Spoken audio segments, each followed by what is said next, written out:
Merci, Monsieur le Président.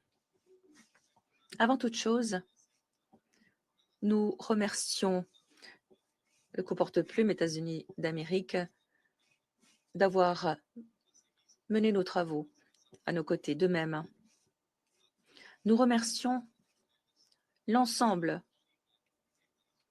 des membres qui ont permis l'adoption de cette résolution. Vos contributions, voire vos doutes en certains cas, ont permis de préciser des éléments de cette résolution importante. Le résultat obtenu aujourd'hui va permettre, sur le terrain, de remanier les cartes pour faire face aux gangs et ainsi imprimer l'élan nécessaire pour lutter contre cette crise de l'insécurité qui frappe le pays. Malheureusement, le temps qui n'a jamais été de notre côté presse.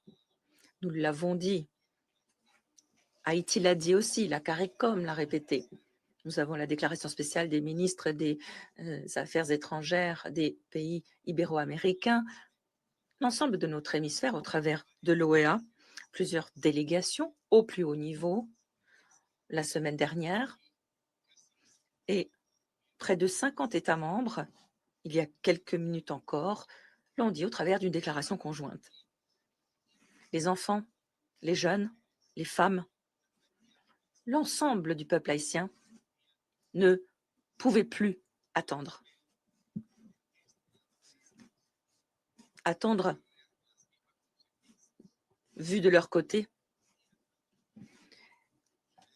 signifie des conséquences bien pires que ce que nous connaissons au quotidien. Nous espérons que leur attente puisse prendre fin et que nous puissions enfin faire en sorte que cessent les souffrances infligées au peuple de la République sœur d'Haïti. Nous sommes convaincus qu'au travers de cette initiative, le Conseil de sécurité, ici, s'acquitte du rôle qui lui a été confié par la Charte des Nations Unies. Et ainsi, envoie un message très clair aux acteurs de la région et du monde, un message de soutien à cette force qui doit disposer des ressources, des outils, des capacités nécessaires pour faire face aux gangs qui séquestrent toujours le peuple haïtien. Nous espérons aussi qu'au travers de cette force, il sera possible de rétablir la sécurité, une sécurité nécessaire à une restructuration politique, à la tenue d'élections, ainsi qu'à la relance de l'économie, à la création de débouchés qui redonneront espoir à la population tout en s'attaquant aux causes profondes de la crise.